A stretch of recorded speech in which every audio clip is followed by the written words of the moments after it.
108,000 people in the United States died of drug overdoses in 2021. Let's talk about addictions in this country and what we can do about them. We now have initial data compiled by the CDC that the nation actually saw even more of an increase in deaths from overdoses in 2021 by 15%, Crystal. So that surge in overall deaths now overwhelmingly includes fentanyl and methamphetamine, and in some cases actually a combination of both. So why are there so many people dying of drug overdoses? It's gotten worse year over year for the last several years, and it started before the pandemic. So we can't really blame everything on COVID-19. There were problems before then, and we really have to get honest with ourselves in order to really solve the problem. All right, so this, I acknowledge, is a complex problem, and I want to mention some of the pieces and then focus on the parts that I feel most passionate about and that people are most likely to be able to affect. Fentanyl. Fentanyl is a part of this overdose problem. And it started out, it was just a problem for IV drug users, and then it started showing up in counterfeit pills and in drugs, party drugs like cocaine, and there's no easy way to test for it. So people are thinking that they're just taking Adderall or they're taking Coke, but there could be fentanyl in that. And because they don't have any tolerance for it, they end up overdosing and dying from pretty small amounts. It doesn't take a lot. Also, we have all these drug policies and prohibitions in this country that I think just make the problem worse. I'm not going to go deep into that right now, but I wanted to mention it. Also, I want to acknowledge the severe lack of treatment resources in this country. Yes, there are treatment resources. However, a lot of them are crap and don't work, right? And it is sort of the nature of addiction that it's going to take several trips through treatment in order to get into recovery. So, if people are using the crap resources and over again they're having to return to them, it's not such a good thing. But those are the fortunate people. The fortunate people actually can get treatment resources. I say the vast majority of people who want help with their addictions can't get it. They either can't afford it or they don't qualify for the free resources because of the limited space. I remember back when I was doing work in San Francisco, which is a pretty populous city, there were only 12 medical detox beds available for the entire city.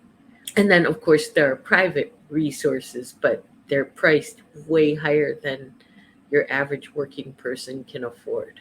And it's not just the drug addiction that's increased in the last few years, it's also the alcohol use. Alcohol use disorder deaths have risen during the pandemic. This is look, everybody knew that it was already happening, but this is from the Journal of American Medicine. So here's what they point to. Based on the figures from the last 8 years, deaths caused by alcohol use nationally are 22% higher than projected last year, Crystal.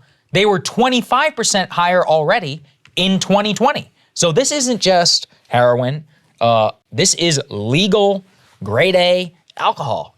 And deaths from alcohol use disorder and all of the other addictions, the overeating, the consumerism, the video game addictions, the social media addictions, sex addictions, relationship addictions, all these things have been on the rise.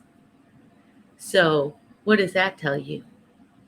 I feel like the core issues that drive addiction in this country are really quite simple.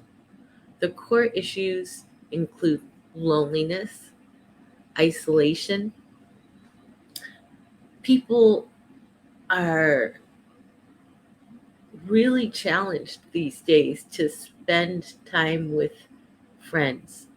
I have a lot of friends who are in couples, and I barely see them because after they get done working and being with their partner, they don't have time for friends. And that's great, I guess, if your partner is your best friend and they're all you need, but that's not usually how it works out. People usually need more than one friend. Another core issue I see is despair or depression, just a deep, deep wounding that people need to have healed. I may get comments telling me that I'm full of you know what, but I think that our true nature is joyful. If you look at little kids, most of the time they're running around happy as a clam, right? Happy, happy, running, running, unless they're being actively abused or they're super tired or super hungry, they're happy. That's just their nature. Yeah. The depression and despair are an epidemic in this country that we really need to address. And the last core issue I see is we have a system in this country that needs a complete overhaul. This is insane. We have increased our productivity by I don't know how much. Our productivity has risen by so much since the 1970s, and yet our wages have stagnated. And we have to do something about that because people are having to work far too much just to be able to live. And just a few people are out there living the good life, having bridges moved so they can get their big boats through passages. People are having to worry about whether they can go to the grocery store safely. The reason why you see skyrocketing drug use, skyrocketing alcohol use, skyrocketing anti-anxiety and depression use, medication use, it's all because people are miserable. You know, they're lonely, they're disconnected, they don't have meaning in their life. Like, you know, I'm not going to say that's like the only factor, but when you look at the fact that this country is an outlier on these measures, there's no doubt that this is a really clear indicator that we have failed our citizens on some really freaking basic levels. We need major systemic overhaul in this country. Anyone who wants to have a baby should be able to have a baby. And so many young people I talk to these days don't feel like they can because everything's so expensive and they don't know how they'd afford the childcare or even housing. It's insane how much housing is going up. And now all these corporations are going into middle America and buying up whole neighborhoods. What? If you enjoyed this video, please like it and share it with somebody who's struggling with addictions. Also, if you want to see more videos about addictions, check out my Healing Addictions playlist.